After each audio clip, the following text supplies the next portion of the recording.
طالب خاورې به مولا شي، طالب خاورې به مولا شي، په کتاب پروت یادوي شینکي خالونه. بسم الله الرحمن الرحیم. نن مونږ خبره کوو په فصاحت او بلاغت باندې. فصاحت و بلاغت. فصاحت او بلاغت دا مرکب دی او مرکبی عطفي دی. فصاحت ځان له اصطلاح ده، بلاغت ځان له استعاره ده. خدا دواړه لفظونه یو ځای استعمالیږي، نو د دې نه دا اندازه خلکو ته لګي چې ګنې دا مترادف دي او د دې دواړو یو معنی ده، حالانکه دا دوه جدا جدا اصطلاحات دي. راځو فصاحت طرف ته. ول د فصاحت لغوي معنی ده، دا د عربی ژبې لفظ دی. لغوي معنی ده څرګندوالی، ظاهرېدل، صفا کېدل. لکه مثلا استعمال د دې داسې شوی دی، فصاحت صبح یعنی سحر څرګندېدل، د سحر ظهور کېدل، رڼا خورېدل یعنی سحر کېدل. یا افصح الامر معامله صفا کول. نو مطلب دا صفا کول یا ظاهرېدل، څرګندوالی، دا معنی دی ده. اوس راځو اصطلاحي معنی طرف ته.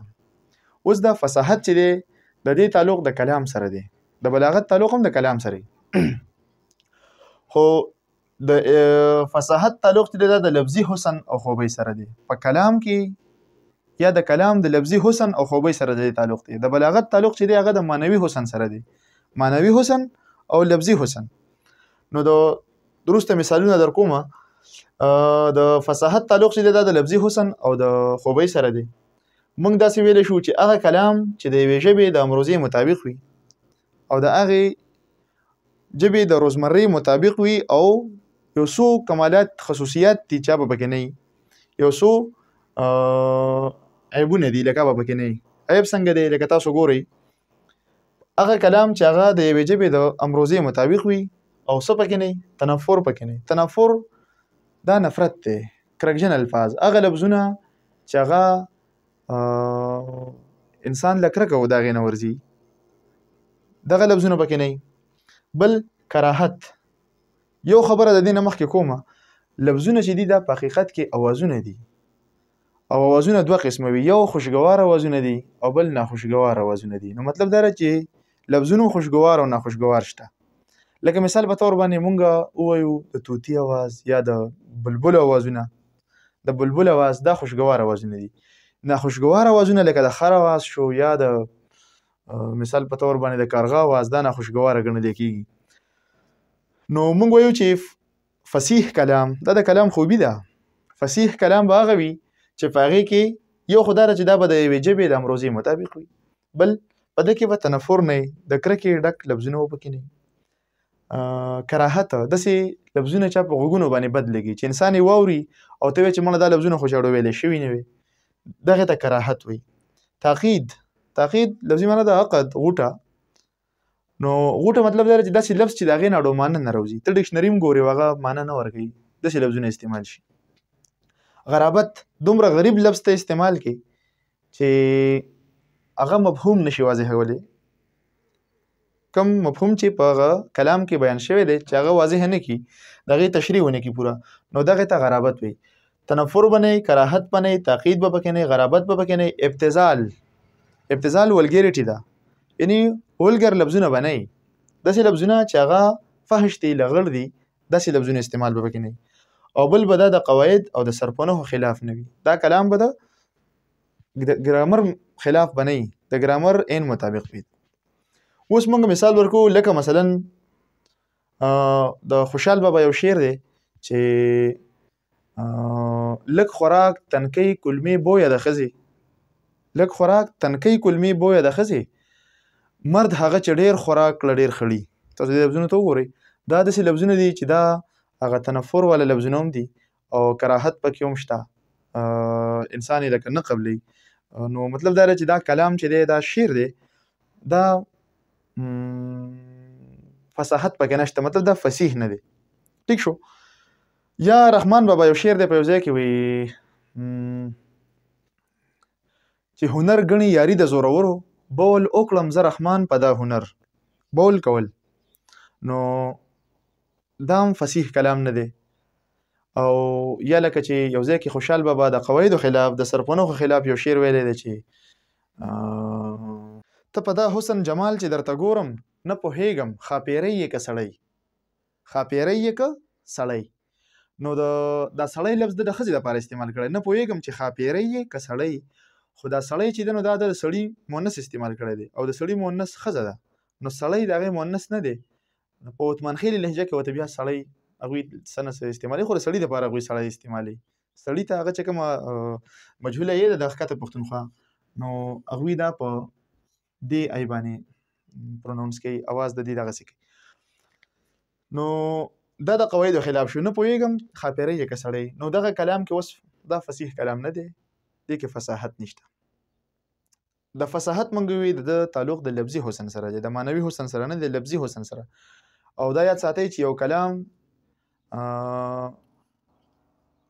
که فصیح وي لفظي حسن پکې وي، ضروري نه ده چې دا د بلیغ وي. بلاغت بیا معنوي حسن دی.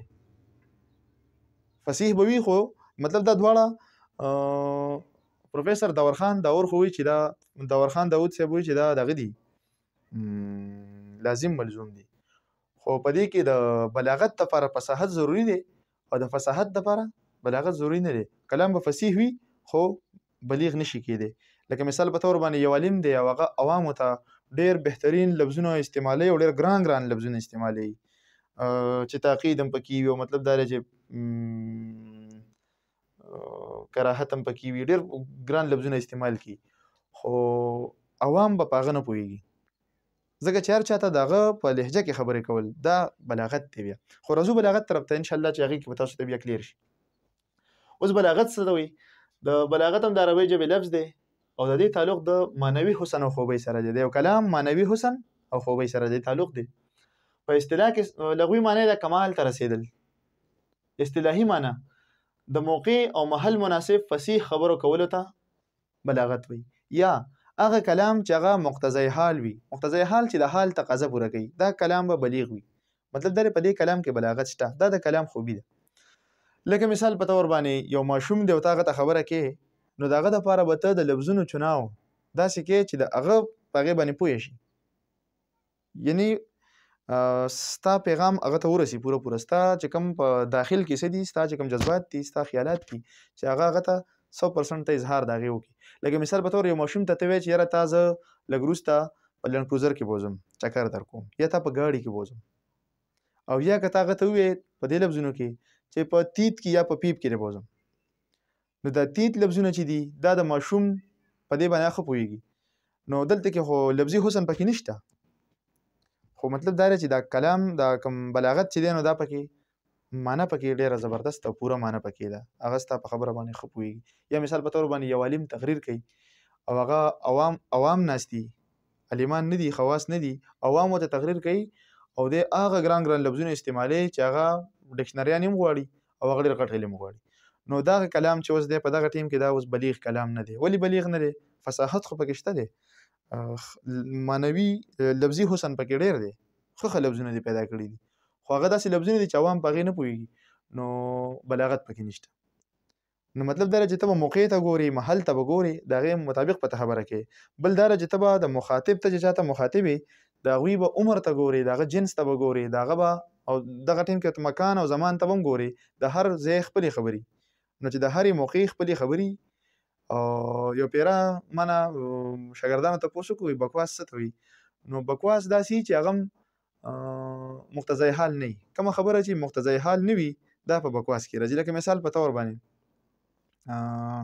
تا نه څوک تپوس وکړي چې یاره بدرګۍ ته کومه لار تللې ده او ته هغه ته ووایې چې او بالکل زما پلار زمیندار دی، نو هغه به وایي دا ته څه بکواس کې یار، زه تا ته څه وایم او ته ما ته څه وایې. نو مطلب دا دی چې ته د حال تقاضا نه پوره کوې. کم کلام چې د حال تقاضا نه پوره کوي دې کې بلاغت نشته او دې ته بیا موږ بکواس ویلی شو. یو ورځ بس د ګپ خبره ده، بس موږ ټاپک سره ته ورسېدو انشاءالله ستاسو په ذهن کې فصاحت بلاغت راغلی وي. پیره زه کلاس ته رالم ډېر زیات شور و، نو ما شاګردانو ته ویې کیدای شي دا ویډیو ګوري، هغوی ووایي چې واقعي. نو هغوی ته مې تاسو دا خپلې خبرې لږې بندې کوي، زه لږ بکواس کوم دې ته لږ غوږ شي. نو موږ دا ویلی شو چې کوم کلام کې بلاغت نه وي نو دا هم په هغه ټیم کې دې ته موږ بکواس هم ویلی شو، ځکه چې دا د انسان په دغه د لیول مطابق نه وي، په سمج کې نه راځي. دې کې به ته ټول څیزونه په نظر کې ساتې، وروسته به ستا کلام چې دی هغه بلیغ وي.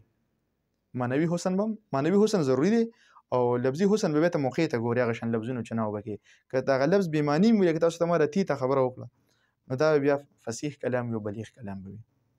والسلام.